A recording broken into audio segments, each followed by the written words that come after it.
Hello दोस्तों, welcome to this new video.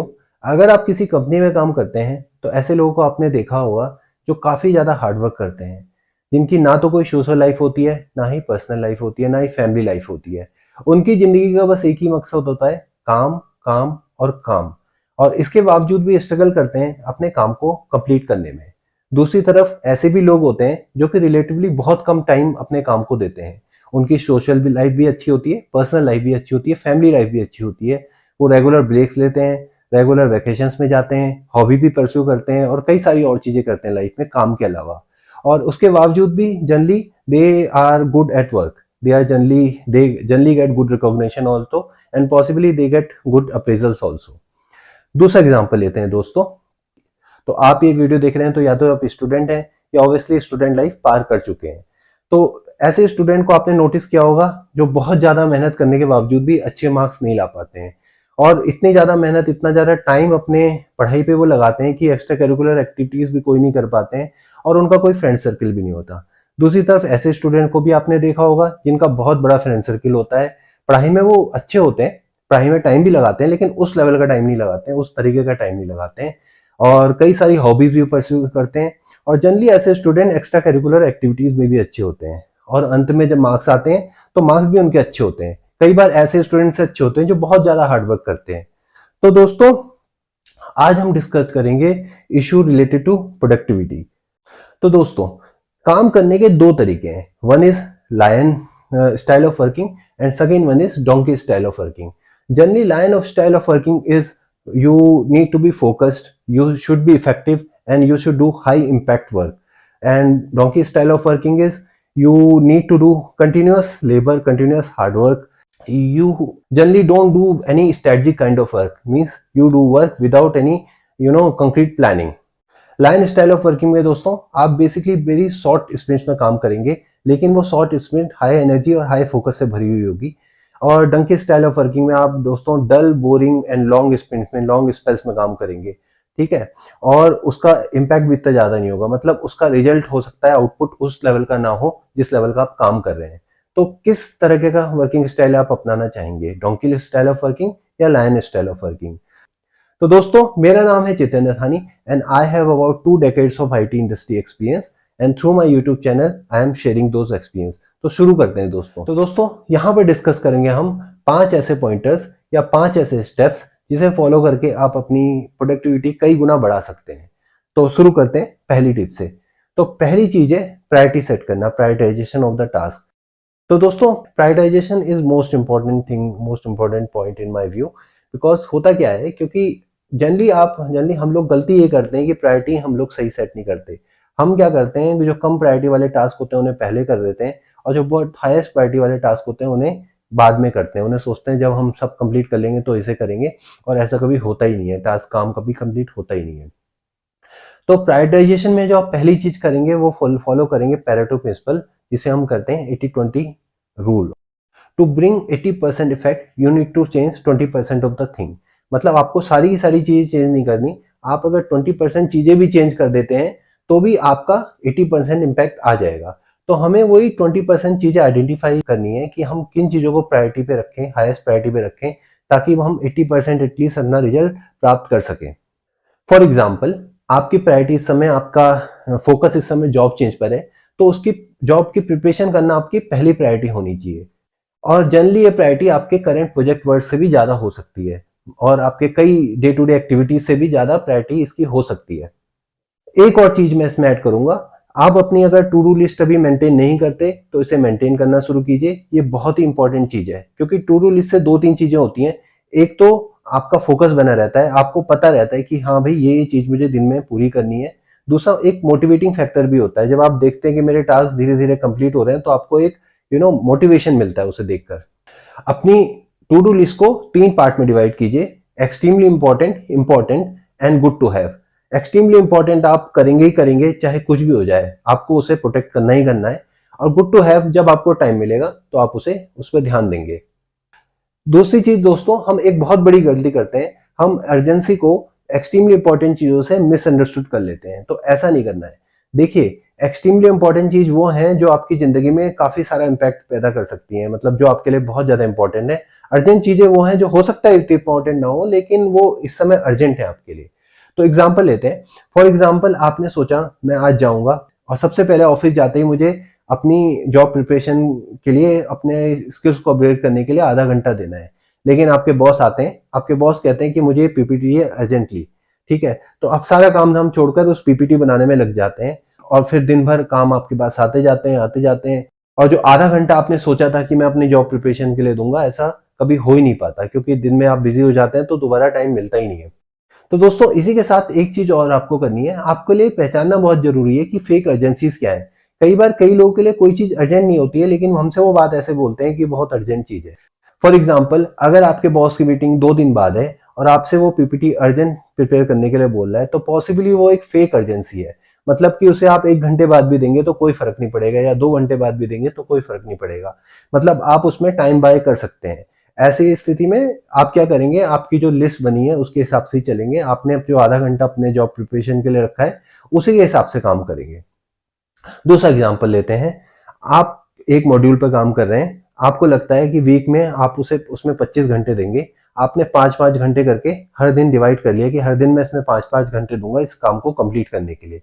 लेकिन क्या होता है, आप काम शुरू करते हैं, आपने उसको फर्स्ट प्रायोरिटी पे रखा है, लेकिन क्या होता है, आप जब भी जाते हैं ऑफिस, आप किसी ना किसी काम में बिजी हो जाते हैं। कभी किसी मेल में, कभी किसी चीज में, कभी कोई हेल्प मांगने आ जाता है या कुछ और हो जाता है।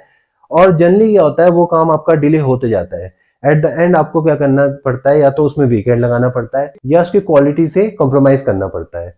तो दोस्तों, आपकी टू डू लिस्ट आपकी रिस्पॉन्सिबिलिटी है, उसे प्रोटेक्ट करना भी आपकी रिस्पॉन्सिबिलिटी है। हाँ, ऐसी सिचुएशन हो सकती है जब आपको अपने टू डू लिस्ट में चेंज करना पड़े, और कई बार ऐसी जेन्युइन एजेंसीज भी हो सकती हैं। जैसे कि सपोज प्रोडक्शन इशू आया तो एक जेन्युइन एजेंसी है, कई लोग आपकी वजह से अटके हैं, तो एक जेन्युइन एजेंसी है, वहां पर आपको अपनी टू डू लिस्ट से कॉम्प्रोमाइज करना ही पड़ेगा। लेकिन अगर आपको ऐसा लगता है कि अर्जेंसी इज फेक, या फिर कोई ऐसी चीज हो रही है जिसमें आप उसको टाल सकते हैं, बाद में कर सकते हैं, तो उसको बाद में करिए। अपनी टू डू लिस्ट को प्रोटेक्ट करिए, बेसिकली अपने टू डू लिस्ट के हिसाब से ही काम करिए। तो दोस्तों, moving on to second point, avoid mental exhaustion. तो दोस्तों, जैसे हमारी बॉडी एग्जॉस्ट होती है, वैसे ही हमारा दिमाग भी एग्जॉस्ट होता है, हम मेंटली भी एग्जॉस्ट होते हैं। तो आप देखेंगे जब आप सुबह उठते हैं तो काफी मेंटली फ्रेश रहते हैं और काफी एनर्जी आपके पास रहती है, लेकिन जैसे जैसे दिन गुजरते जाता है आपको काम करने का मन नहीं करता। तो होता क्या है, जो काम आप थकने के बाद, मेंटली एग्जॉस्ट होने के बाद करते हैं, उनमें उस तरह का यूटिलाइजेशन नहीं रहता। मतलब कि काम तो आप 1 घंटे करेंगे, लेकिन उसका यूटिलाइजेशन, उसका इफेक्टिव टाइम जो होगा वो आधा घंटा या उससे भी कम होगा। ठीक है, तो क्या करना है आपको, जो काम सबसे इंपॉर्टेंट है उसे सबसे पहले करना है। मतलब आपने अगर सोचा है कि जॉब प्रिपरेशन करने के लिए मुझे पढ़ाई करनी है, और आप ऐसा सोच रहे हैं कि पढ़ाई मैं करूंगा जब सारा काम कंप्लीट कर लूंगा, तो एक बहुत बड़ा डिसएडवांटेज है। क्योंकि देखिए, जो आपका काम है वो तो वैसे ही सिस्टम बना हुआ है, उसको तो आपको कंप्लीट करना ही करना है। लेकिन जब आप मेंटली एग्जॉस्ट हो जाएंगे तो पढ़ाई जैसे काम में आपका मन बिल्कुल भी नहीं लगेगा। तो आप वो काम जो कि आपका बहुत इंपॉर्टेंट काम है उसको सबसे पहले करिए और सबसे पहले रखिए। तो दोस्तों, एक दूसरा टिप है, बेसिकली इस टॉपिक से ये रिलेटेड नहीं है, लेकिन फिर भी क्योंकि हम इस टॉपिक में बात कर रहे हैं और ये बात आई गई है, तो मैंने सोचा आपको दे ही दूं। मैं दोस्तों एक पावर नैप्स का यूज करता हूँ। बेसिकली पावर नैप्स मतलब 10 या 15 मिनट की स्लीप। स्लीप क्या होती है, आपके माइंड को रिप्लेनिश कर देती है। मतलब आप थके होते हैं मेंटली, तो उस फिर से फ्रेश महसूस करने लगते हैं। तो पावर नैप जो होता है इज वेरी गुड टेक्निक्स। लेकिन इसमें मैंने एक चीज देखी है, हर कोई पावर नैप का यूज नहीं कर पाता, कुछ ही लोग इसका यूज कर पाते हैं। कुछ लोग जनरली 10 या 15 मिनट्स के लिए सो ही नहीं पाते। तो अगर आप इसका यूज कर सकते हैं तो वेल एंड गुड, इसका इफेक्टिवली यूज कीजिए, वरना आगे देखेंगे हम इसमें अगर वीडियो बना सकते हैं तो बनाएंगे जरूर। तो दोस्तों, थर्ड टेक्निक है इफेक्टिव यूज ऑफ ब्रेक। मतलब आप ब्रेक कब ले रहे हैं, आप ब्रेक तब ले रहे हैं जब आप पूरी तरह से ऑलरेडी ड्राई हो चुके हैं और आपके मेंटली एग्जॉस्ट हो चुके हैं और पूरी तरह से आप में बिल्कुल काम करने की अब क्षमता ही नहीं बची।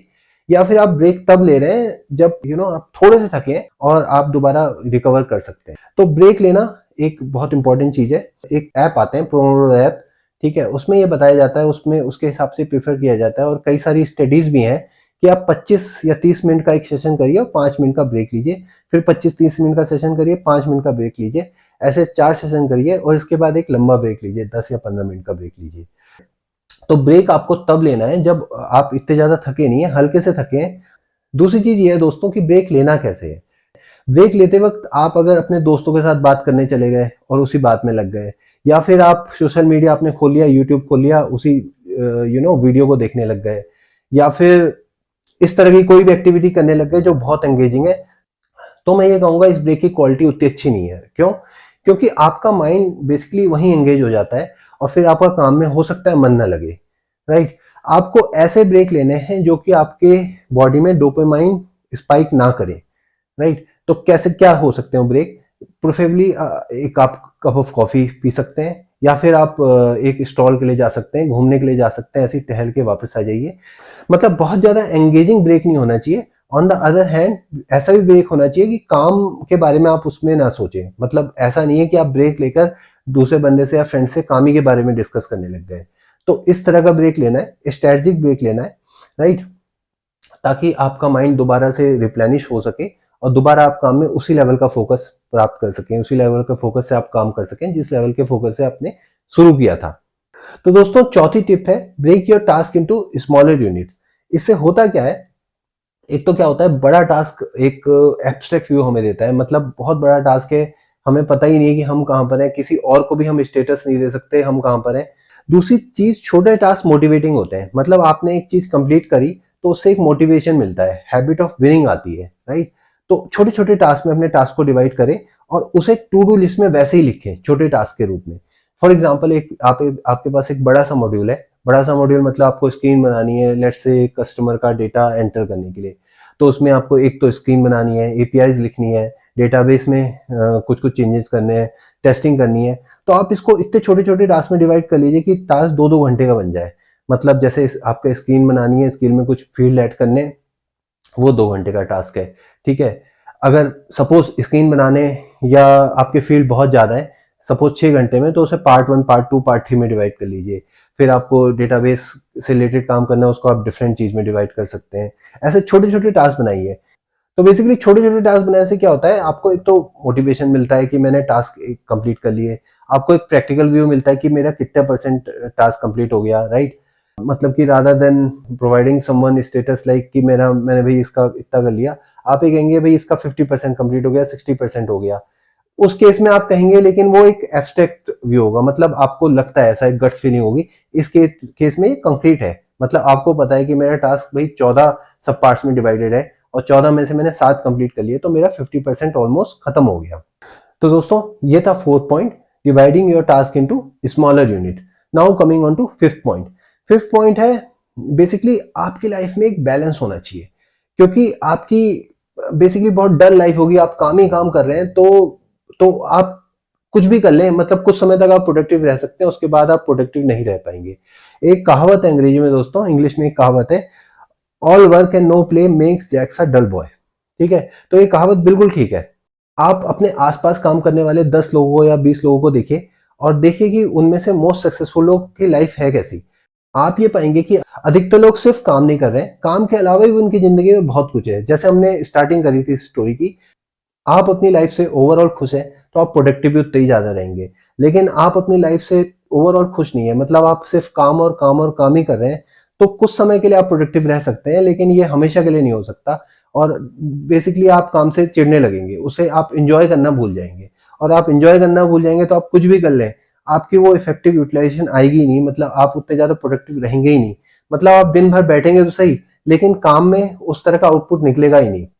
ठीक है? तो अपनी लाइफ में हर तरह की चीजें इन्वॉल्व कीजिए। मतलब आप कुछ हॉबी भी परस्यू कीजिए, थोड़ा सा वेकेशंस भी लीजिए, थोड़ा फैमिली को भी टाइम दीजिए, और काम जब करिए तो फुल फोकस फुल एनर्जी के साथ काम कीजिए। तो दोस्तों ये तो थे मेरे टॉप 5 पॉइंट्स, लेकिन इसी के साथ हमारी कई इम्प्रोवाइजेशन लेवल चीजें हैं। मतलब आपने वो 80% रिजल्ट अचीव कर लिए, उसके बाद आप 20% रिजल्ट और अचीव करना चाहते हैं। उसमें छोटी छोटी बहुत सारी चीजें अपने आप के अंदर और या अपनी अपनी शेड्यूल के अंदर आपको इंक्लूड करनी पड़ेंगी, जिससे आप वो 20% चीजें भी पा सकते हैं। तो हम उसमें डीप में नहीं जा रहे हैं, लेकिन मैं यहाँ पर मेंशन कर देता हूँ उसको। जैसे कि one of the thing is sleeping. You should take 8 hours of sleep, and if you are including power naps also in between the work, that is a major plus point. फिर एक और improvisation level चीज है exercise. Exercise जो करते हैं तो आपकी बॉडी फिट है, तो आप प्रोडक्टिविटी भी आपकी बट नेचुरल आएगी आएगी। एक और चीज है, जहां पे आप काम करते हैं या जहां पे आप रहते हैं उसके अराउंड जो चीजें होनी चाहिए बहुत सिस्टमेटिक होनी चाहिए। मतलब सुबह उठें, अपना बेड बनाने से शुरुआत करें और सब चीज आपकी सिस्टमेटिकली होनी चाहिए। आपको क्लीन दिखता है तो आपका काम करने का, आपके आसपास की जगह आपको क्लीन नजर आती है तो आपका काम करने का भी मन करता है। सिस्टमेटिक नजर आती है तो आपका काम करने में भी मन ज्यादा लगता है। फिर एक चीज है, आप मेडिटेशन करा कीजिए। मेडिटेशन के काफी एक्चुअली फायदे हैं और ये बहुत एक अलग टाइप का टॉपिक है, इसको बाद में हम कवर करेंगे। लेकिन मेडिटेशन करने से आपका फोकस लेवल तो बढ़ता ही बढ़ता है और आपके माइंड में एक पीसफुलनेस आती है जो कि आपकी प्रोडक्टिविटी बहुत ज्यादा बढ़ा देती है। तो दोस्तों ये थी कुछ इम्प्रोवाइजेशन लेवल चीजें। तो आज हमने डिस्कस की थी टॉप 5 टिप्स और tricks to improve your productivity. तो दोस्तों इस वीडियो को रखते हैं यहीं तक और नेक्स्ट वीडियो में मिलेंगे आपसे नेक्स्ट टॉपिक के साथ। तब तक के लिए goodbye and thank you for watching.